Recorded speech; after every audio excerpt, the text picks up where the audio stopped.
Let's get into it with my only guest this afternoon. He's a gentleman and a scholar, a great broadcast journalist, great writer, and the host of the Politics Show on BCfm every Friday in Bristol, thisweek.org.uk. Great to have him back on the programme. So much to get into in the next 50 minutes or thereabouts. Tony Gosling in Bristol, no less. Welcome back. Hey, actually, I'm over in Ross-on-Wye today, just outside, and also the BCfm Politics Show has been on hold for the last few months. Well, we have a little sort of, I suppose you could say, dispute, really. They don't seem to want to let me back, even though I'm ready to go remote, Richie.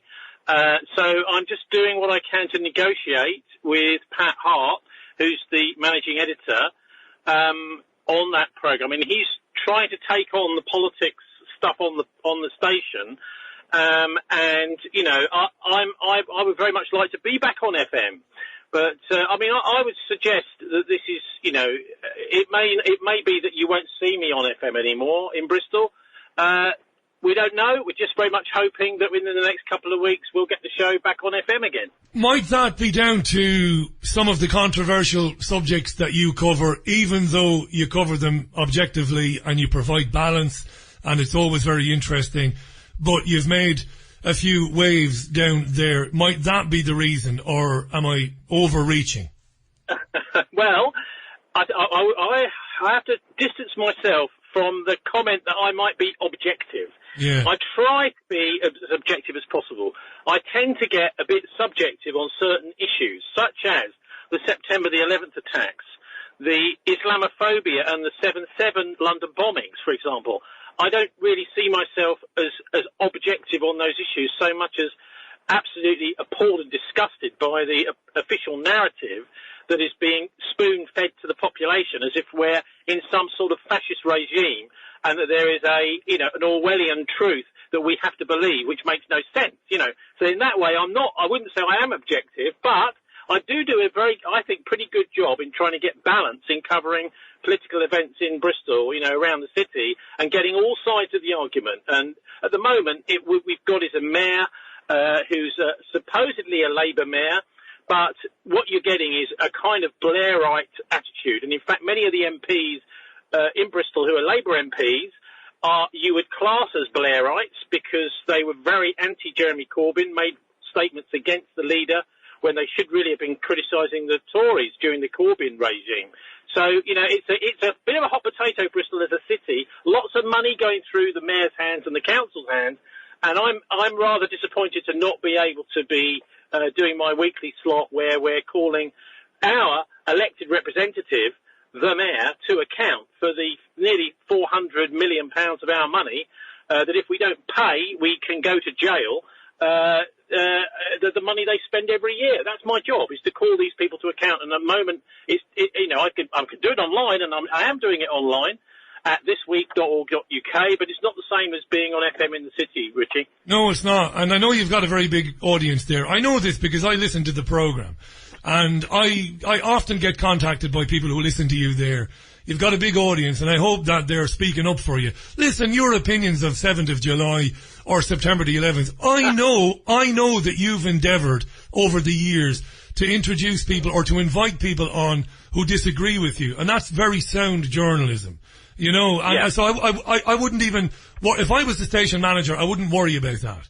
I'd be more interested in when you're covering Bristol politics, are you making sure that you're hearing from the various parties? You always do that, and it's to your credit. And I hope your listeners, you know, contact that station and say, listen, we've got a brilliant presenter here, let's keep him. And look, we'll obviously follow that one closely. Let me ask you this, Tony. This has been making me laugh today. You mentioned Marvin Rees, the mayor of Bristol.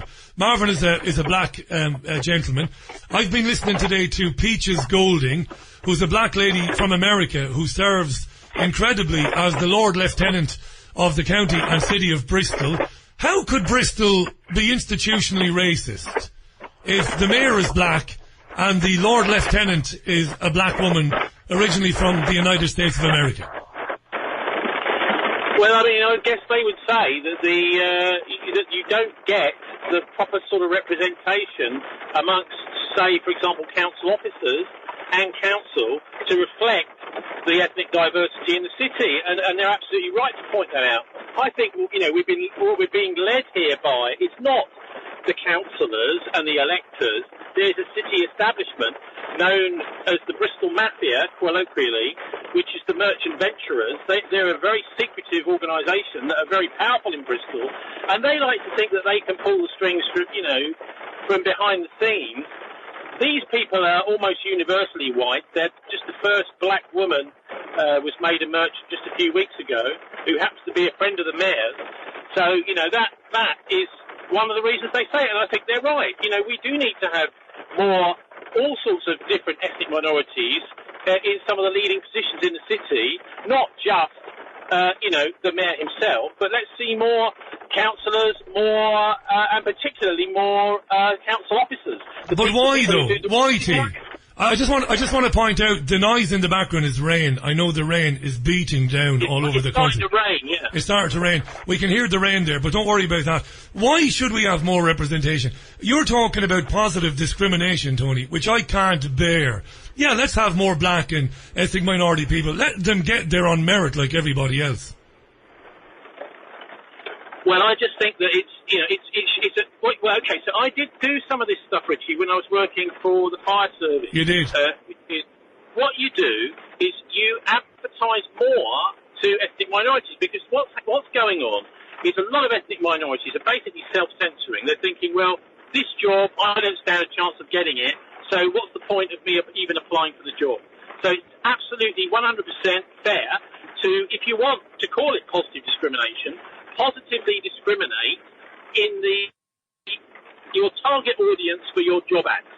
And also that you're actually literally targeting ads specifically at ethnic minorities that are underrepresented. Because what you're often getting is you're getting a short list of candidates for jobs which is almost exclusively white, even though there may well be lots of ethnic minorities who are qualified and can do that job. They're simply not applying because they see all the white faces and they think, well, I don't stand a chance of getting this job. We're going to have. I don't agree with that, and I'm guessing you would expect me to say that. We're having a bit of interference because of the rain. It's absolutely belting it down there. How's that? Is that any better? Yeah, I think that's a million times better, T. Marvellous. I don't know what you did there. You see, you're a bit of a genius there. You're a man of many talents. What did you do? Because it's a million times better. I put you off speakerphone. I was on speakerphone, was I? You wouldn't put the BBC on speakerphone, Gosling. What's going on? Anyway, I thought you were on a roller coaster a moment ago. I'm glad that you're back. Look, I ultimately believe that blacks and ethnic minorities, or BAME people, are generally overrepresented in politics and the media anyway, according to the latest statistics. I think any sort of positive discrimination is not good. Yeah, you're right about the media, but definitely not within the council officers, particularly senior council officers. And I would like to see, at least a few. At the moment, you've got a kind of, this is what I would call the permanent government. It's like the civil service in Westminster. And I think they're very underrepresented there. So anyway, we'll see. Maybe there will be some more. And they may be right, Peaches and Marvin, on this one. The last thing I'll say on that, because I don't want to waste time on this, there's so much more going on that we need to talk about. We're making assumptions about people that because of the colour of their skin, they're bound to see the world differently, and therefore they have to be at the table. That's a ridiculous assumption to make about people just because of the colour of their skin, right? It must be.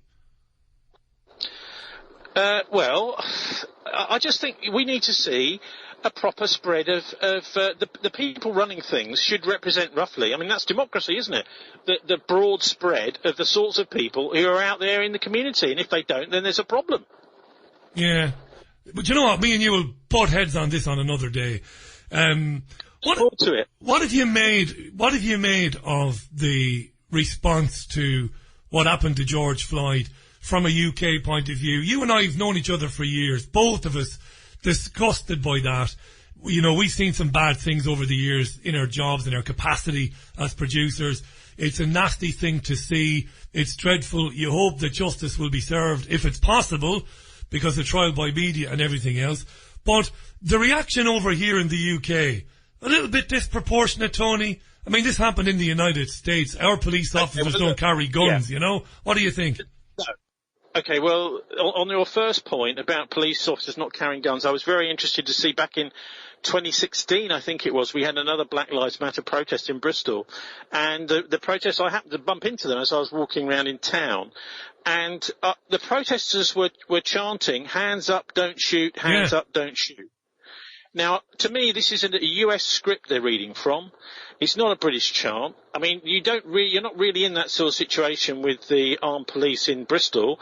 Yes, there may be discrimination, and I absolutely give them every right to have their protests, of course. But it looks to me as if this is a US script. Now, this starts to look, doesn't it, as if the Black Lives Matter campaign is not a genuine grassroots campaign like many of the anti-apartheid campaigns were in the 1980s that I remember, that people were not funded to do it. They did it in their spare time with their own money. What's happening with Black Lives Matter is it's clearly being foundation funded. These big foundations like Open Society Foundation, George Soros' foundation, and amazingly the Ford Foundation, and there are one or two other big foundations of funding Black Lives Matter. Is there hard evidence, Steve? Tony, sorry to interrupt you. Is there hard evidence that Soros's Open Society foundations have put money in? I'm asking that not because I'm scared of any reprisals, but the answer is yes. Is there real evidence? Out there. I mean, I was looking this up quite diligently about a week or so ago, and those two foundations, definitely Ford Foundation and Open Society Foundation, have put millions into Black Lives Matter. Now, whether that goes to Britain exactly or the States, or whether it comes to Britain from the US, I don't know. But the point here is he who pays the piper calls the tune. As soon as you start to get an organisation which is funded to the tune of millions of dollars or pounds by one of these foundations, they will not give that money to leaders that they don't like. So they will be basically involved in choosing the leaders of that campaign, and that it can compromise the campaign. So look, for example, the Black Lives Matter group in Bristol decides that Henry Ford, who was pro-Nazi during the war, in fact Hitler said he wanted Ford to be one of his leaders in the United States, a coup against the American government in the 1930s. Henry Ford, he has statues, so maybe the Bristol group of Black Lives Matter might decide we want to go and pull his statue down. Now, does that mean that they won't be funded by the Ford Foundation anymore? Yeah. This is the sort of question I think, needs to be asked, and I've seen that once or twice, people pulling people up on this.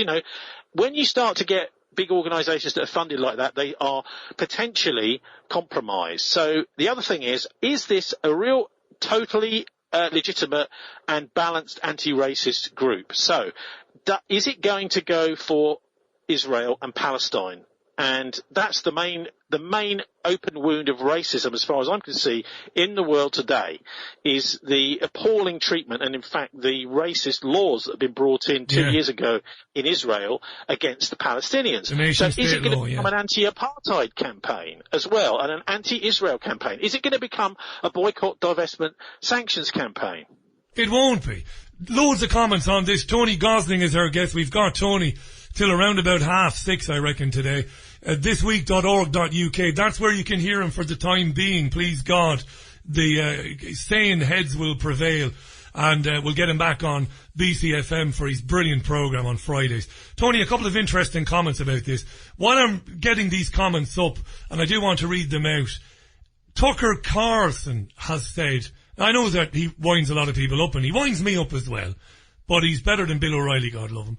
And Carlson says he thinks Black Lives Matter is going to become the biggest political party in the United States. And I think he said, I hope I'm not misquoting him, that look no further than Black Lives Matter for the 2024 presidential winner.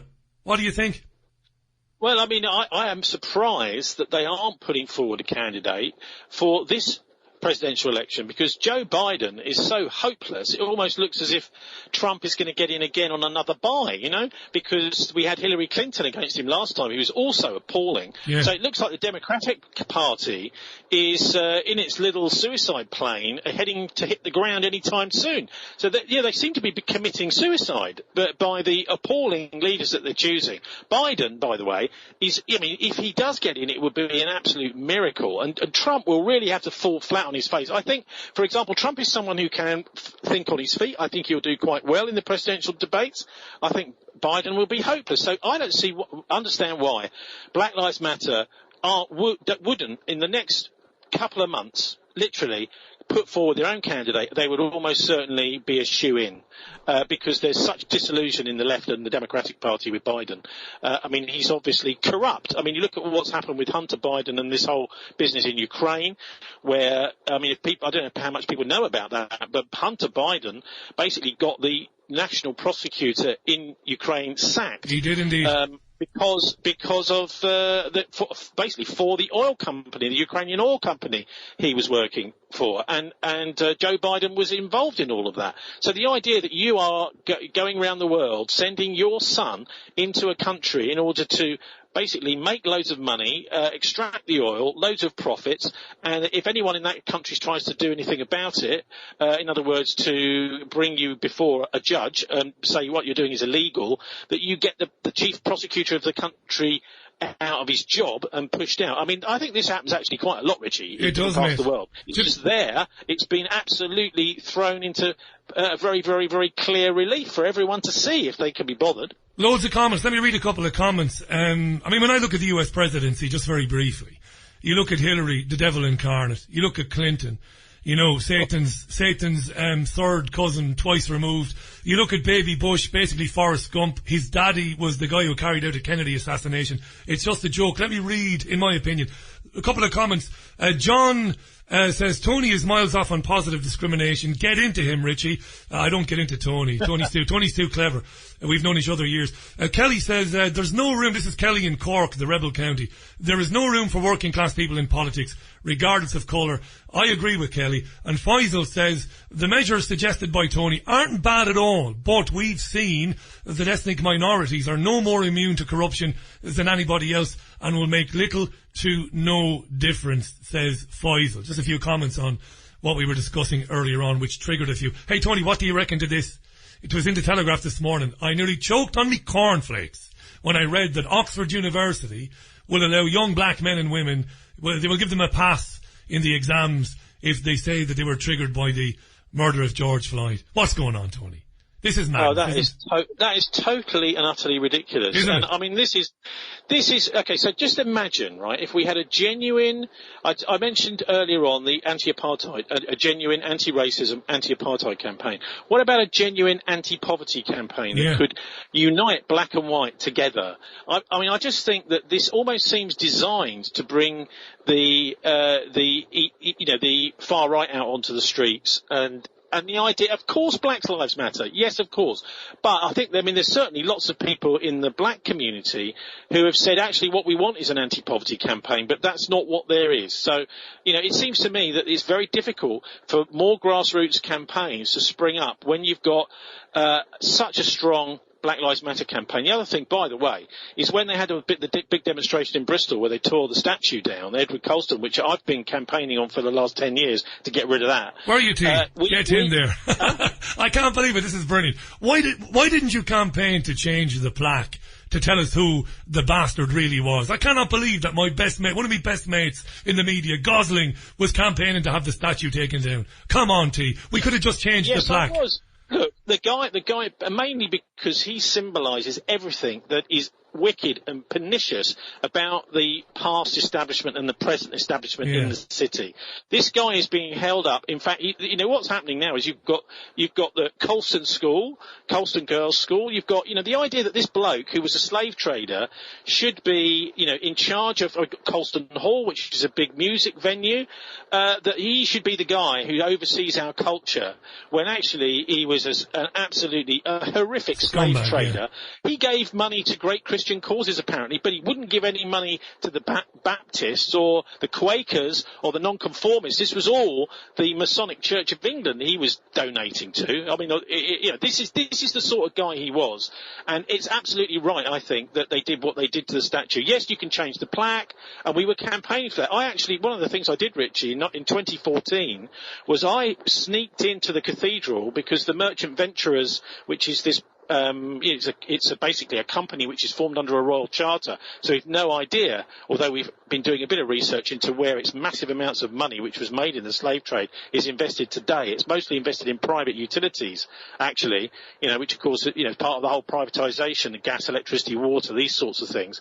And I went into the cathedral, which had been booked by the merchant venturers for their annual Charter Day service. And what they do is they bring all these school kids into the cathedral, and it's all a totally private event. No one else is allowed in, but I managed to sneak in and record the sermon by the Bishop Mike, in 2014. And in that sermon, he was telling these school children that any connection between Edward Colston and the slave trade was just pure speculation.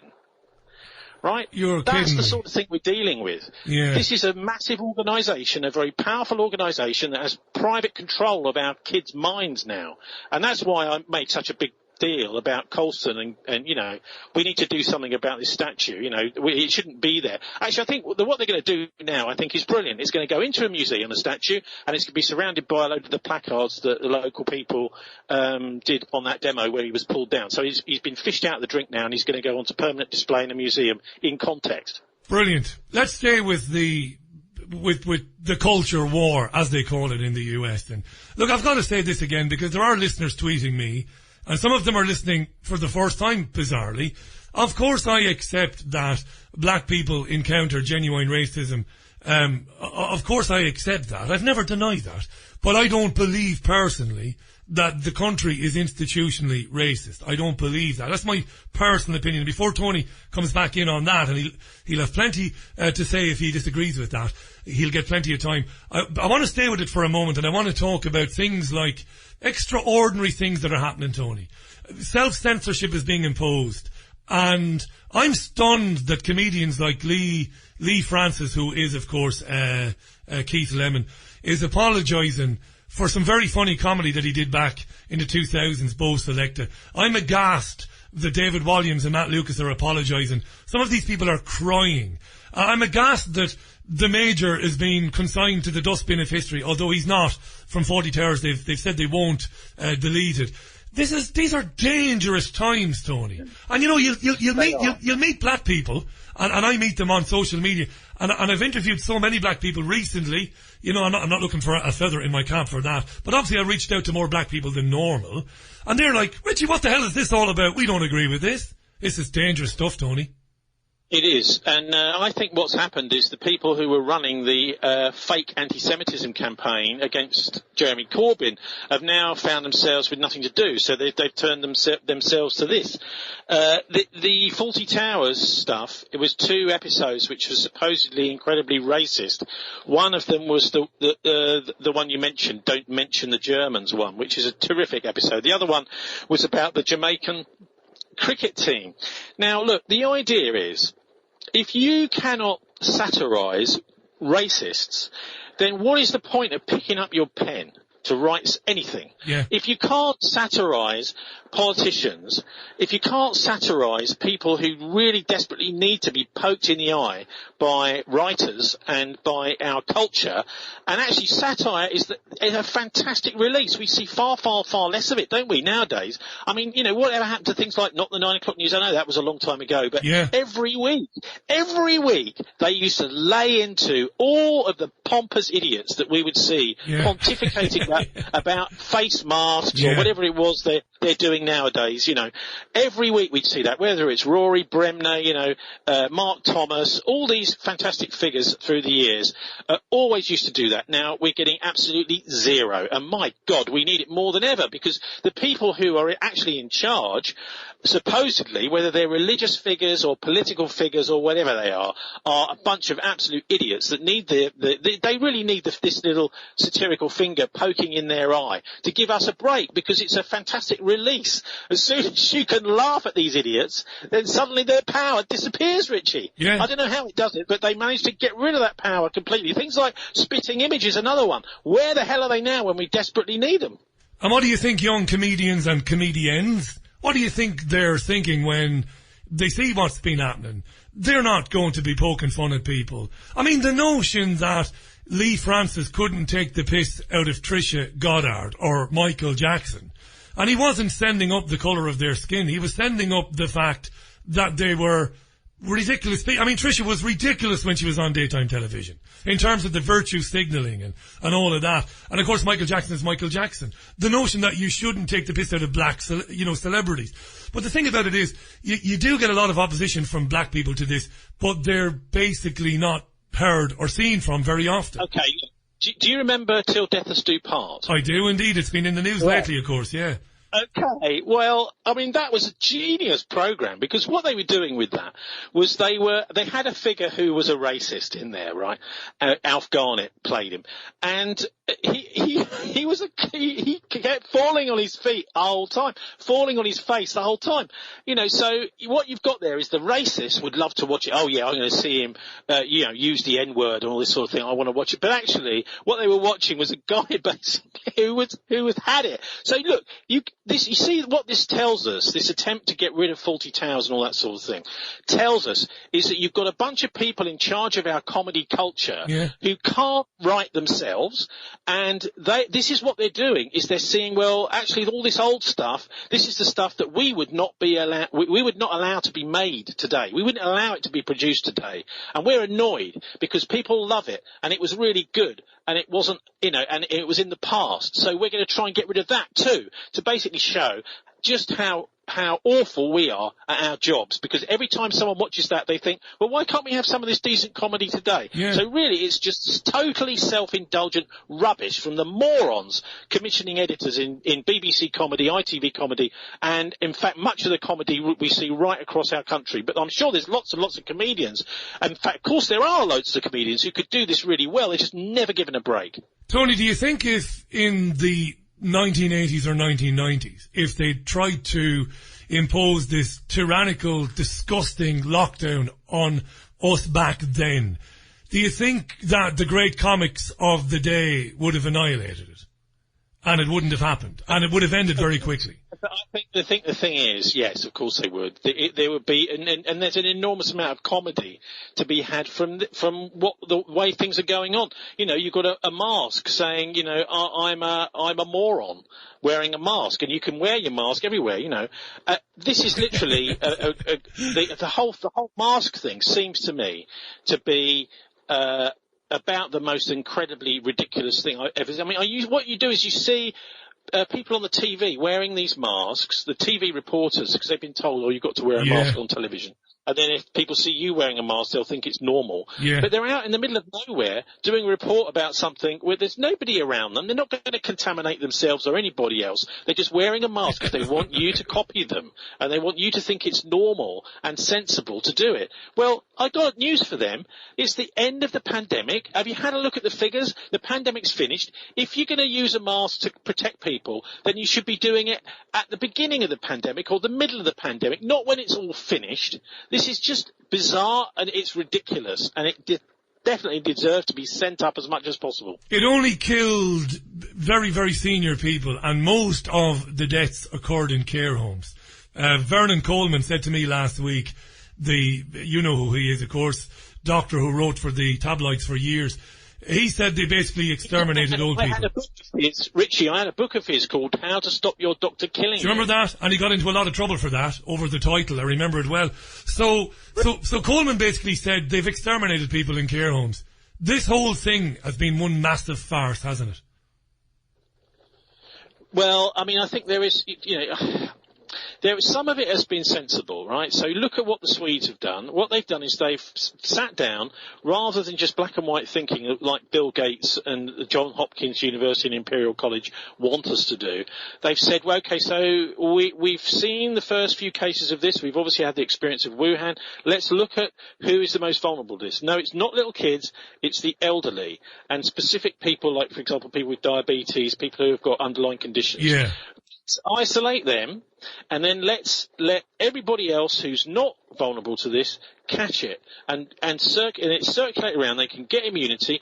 What they can do is they can take vitamin C, they can take D, and they can take zinc, and those things will help their immune system, so they'll get over it really quickly and build up antibodies quickly, and it will hardly touch them. Yeah. And that's the sensible approach, it seems to me, so that when you have the pandemic pretty much finished, so most people in the country have had it, then you can open up again, and the virus isn't circulating because most of the people in the country have had it and have got antibodies, and they can't catch it again. So this is one of the things that makes me so suspicious about this, Richie, is the way they had this horrible pernicious thing. Oh well, you might catch it twice, you could catch it 3 times.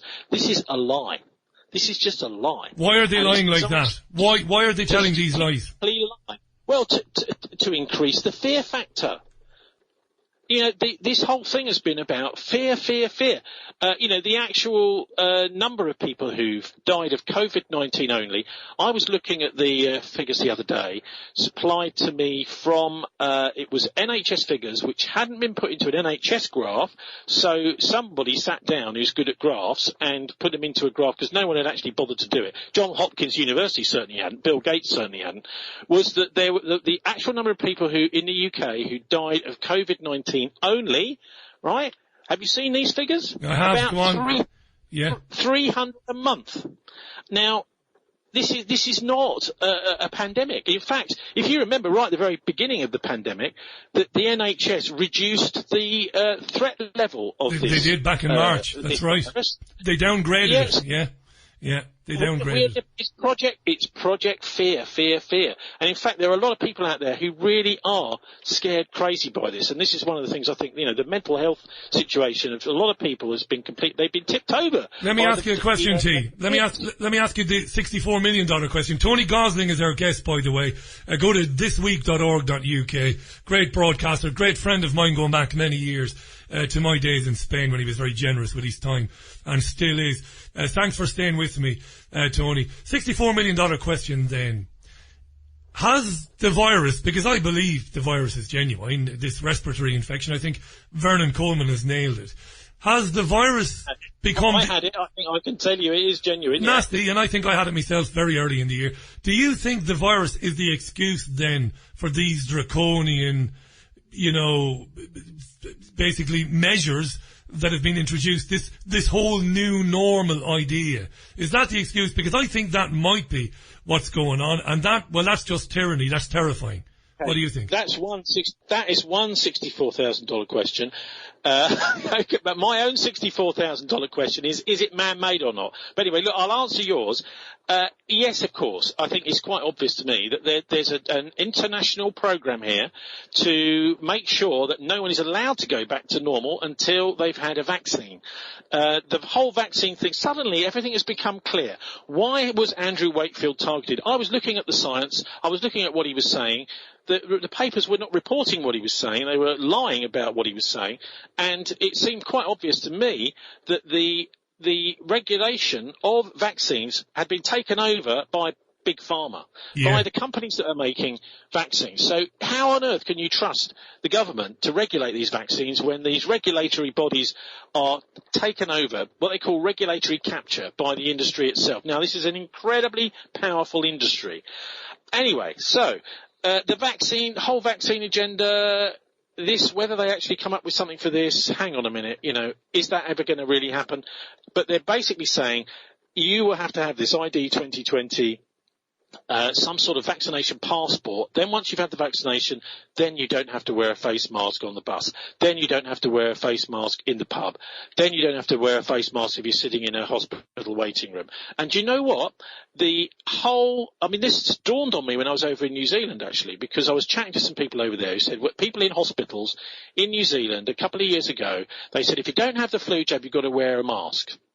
Now, there was a lot of hoo-ha. This is nurses and doctors and porters in hospitals had to all have the flu vaccine, or they had to wear a mask. Well, to begin with, there was some resistance, but eventually they were, I have the flu vaccine, and they all had the flu vaccine, so they didn't have to wear a mask. So that's what they're translating that to the whole population. But get this, Dolores Cahill, I don't know if you've come across her. Yeah, of course, Tipperary woman, yeah.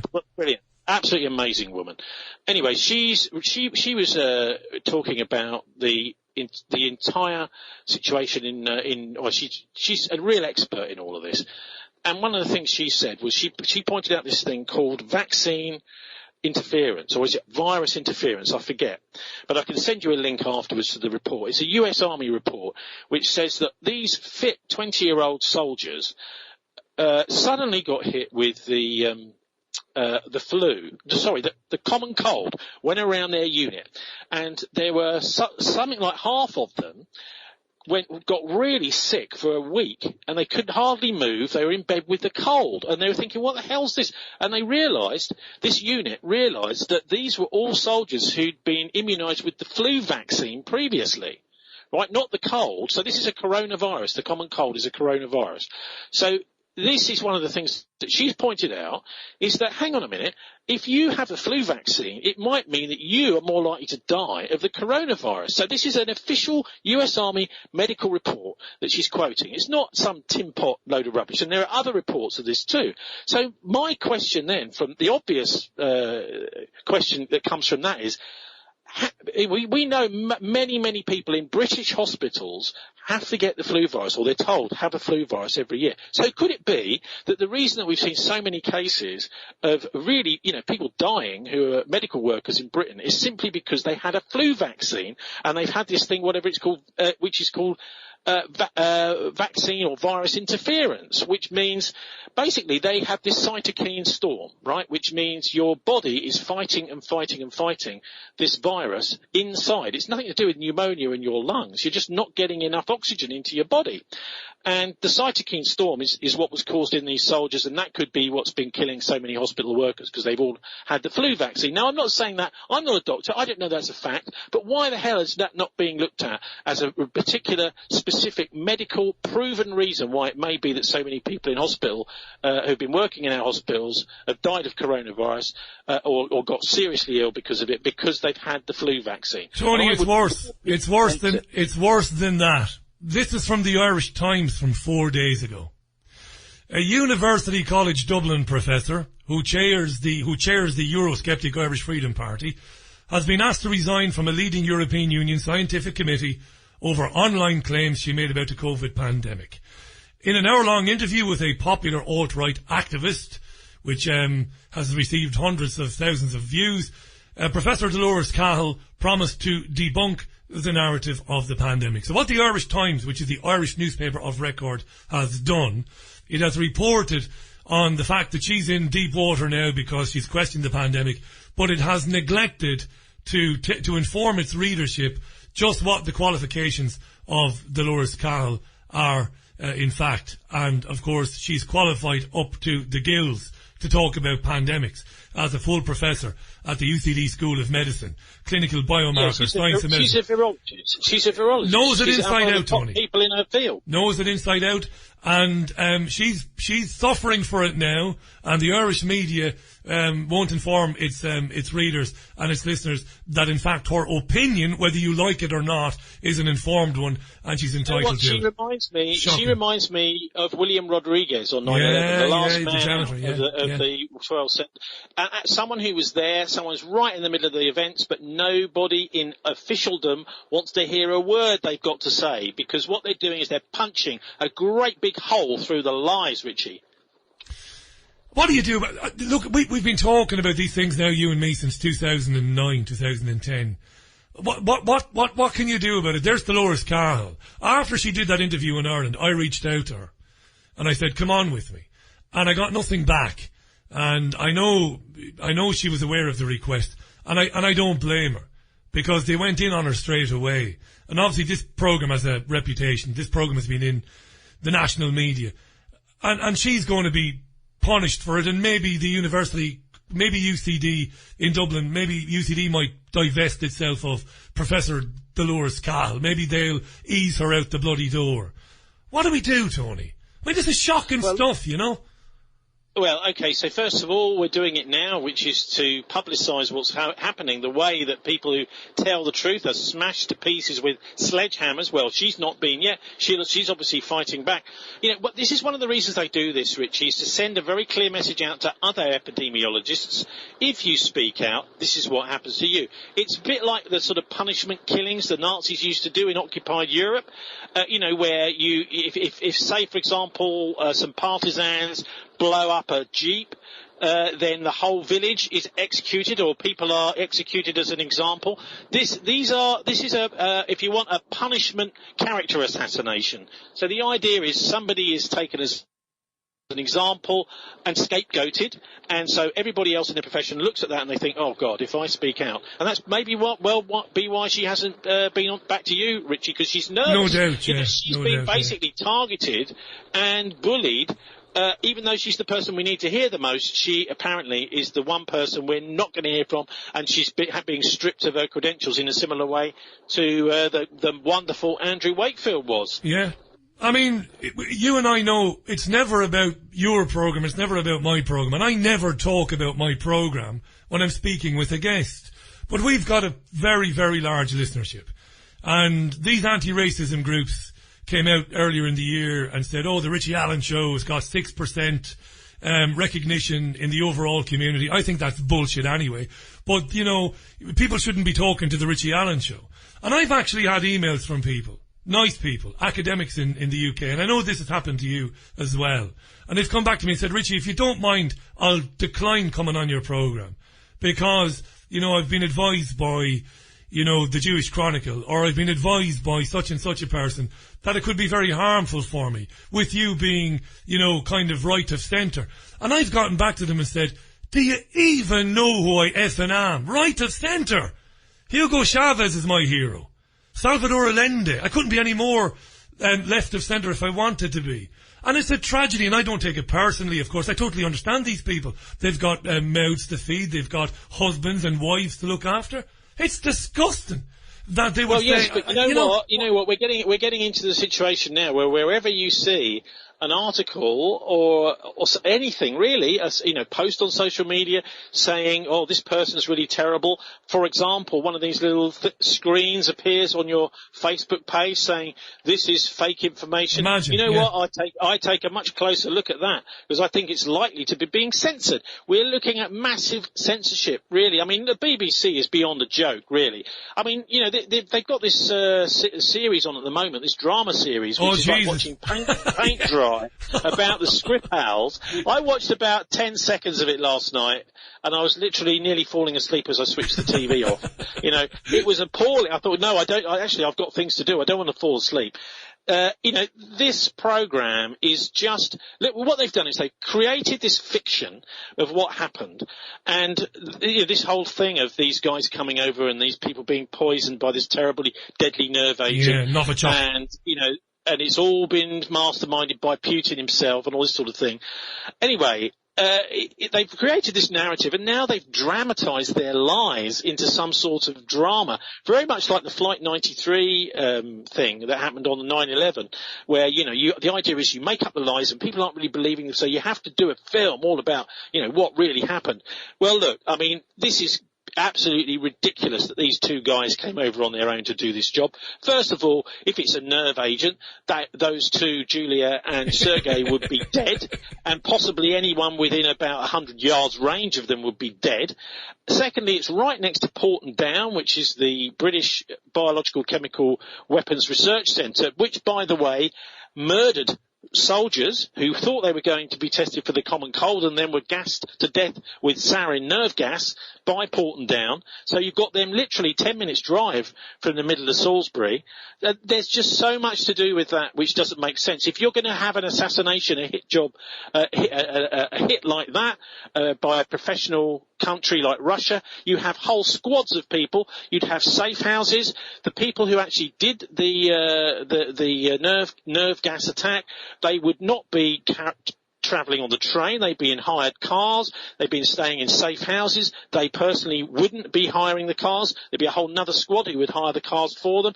And this is all really obvious stuff, and there's a couple of really good articles which I'm quite happy to send you the links to afterwards, which explain how ridiculous this story is, and that's, I think, why trying to make a drama about it, which is going to grip the public on a Monday, Tuesday night on BBC television, is an almost impossible job, and the soullessness of the drama says it all, Richie.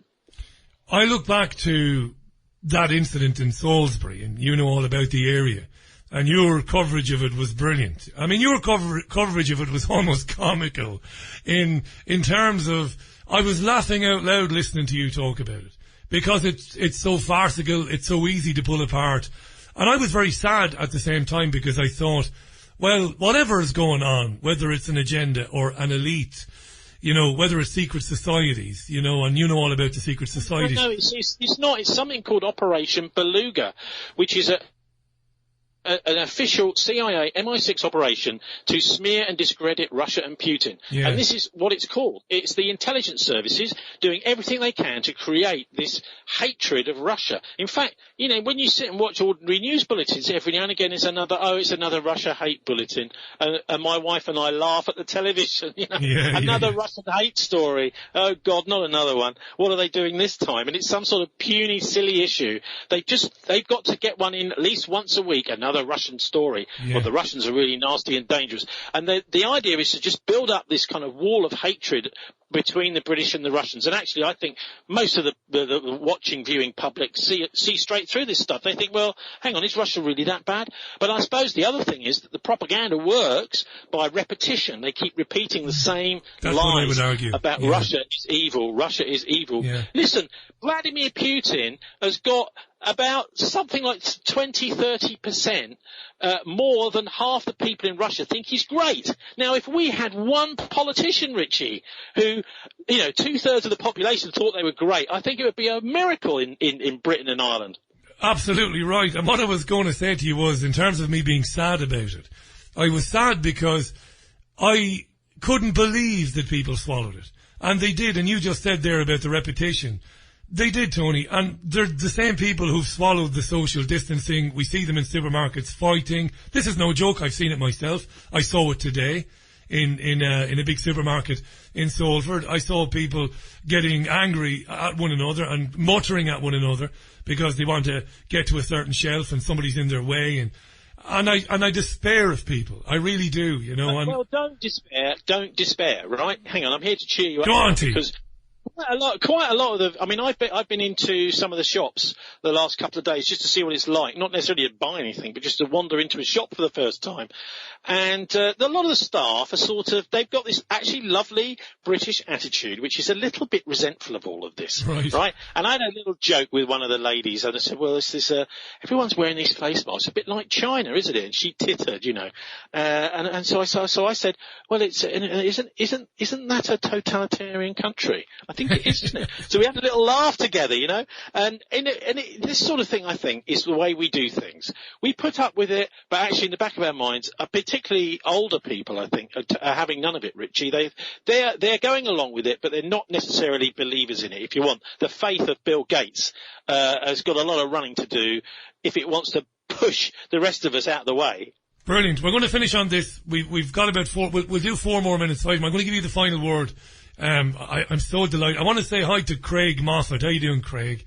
I know Craig is a big fan of the politics show, and your good self, Tony. But I love Craig today. I was going to say this earlier on, but me and you have had so many arguments about the royal family over the years, I just decided not to say it. But now I can use Craig. Craig says, seeing as Tony is on the Let's Take Down the Edward Colston statue, let's take down all royal family related statues, as historically they have benefited more than most from colonialism, and they're still raking in the benefits. Get in there, Craig. Tony Gosling, final word to you. Well, okay, look, I think some of the royals have been fine, actually. Charles I, okay, it's a long time ago, but, you know, I've been doing a lot of work on the Civil War at the moment, and he basically tried to stop people being evicted during the enclosures. During his reign in the 1620s and 30s, and he was getting all the people who were throwing people out of their houses around Britain, mainly in the Midlands, through enclosure, and making the idea was to get this massive workforce to start working in factories and things like that. Charles I stopped them. You know, so he's okay. Now, look, listen, most of the royals are annoying. I have no problem really with the Queen. I find Prince Charles particularly irritating, especially now he's decided he's going to be in charge of the world reset at Davos next year. Now, this is, you know, he's definitely not like the Queen, standing back from things and trying to be apolitical. He is definitely weighing in there, and he wants to be a world leader. Yeah. You know, so let's see what Charles makes of that, because I don't think, it could be he would be very unsuccessful if he takes over from the Queen. it looks as if he may be doing in April 2021. There's rumours that the Queen is going to step down when she reaches 95 like Philip did. And at that point, if Charles tries to take over, I think he's going to be in all sorts of trouble because of Diana. You know, this is something that is going to be a running sore for him if he decides he wants to be running Britain. Everyone's going to be talking about Diana again. Well, that was a brilliant and very neat way of sidestepping the great point made by Craig Moffat. Well done. You should be a politician yourself. They're a shower of bastards. They're not all the royals. The and they're royals German bastards to make it worse. They're not all as bad as each other. Some of them are far worse than others. Yeah, as a guest in this country, maybe I should keep my opinions about your Queen to myself, maybe for today. Hey, listen, I want to thank you for coming back on and giving us so much of your time today. Good luck with the negotiation with BCfm. If there's any decency or any, I would say any, I don't want to say justice, but listen, Richie, a brilliant show, mate. Yeah, by much bigger networks than I know that, but look, the wonderful thing about that is you've done such a brilliant job there for the last few years. It's been outstanding, and it's 12 years now. It's a long time now. We've been doing that. And this week, one of the things we'll be looking at is this thing in North Korea. Did you see this just today? I know, it's they blew up the Inter-Korean Liaison Building. Now, it's just in North Korea. This is where the North and South Korean people the diplomats can get and have a quick chat, even though they're supposed to be still at war. Today, the North Koreans blew the place to pieces, right? Now, this to me is very clear. This is a signal from China to the West. If you want a war, we're up ready for it, yeah.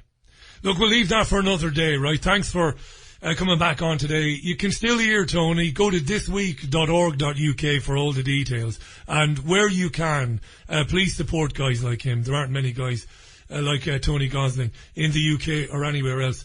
Enjoy the rest of your Tuesday, mate. Thanks for it's a blast today. There's something special, a surprise for listeners every week on there, and you can listen live. It's on the People's Republic of Stokes Croft radio web server, so you can listen live from 5 till 7 on Friday, and then the podcast is usually up about 7:30 afterwards. Thanks for doing it, mate. Cheers, Tony. Bye for now. The brilliant Tony Gosling live on the line to us, not from Bristol today. Where did he say he was, Tony? I can't remember. Earlier on, before all of the rain there. Listen, thanks for listening today. It's a 90-minute show today. I'm out of here. I'm back with you tomorrow, Wednesday, at 5 o'clock UK time.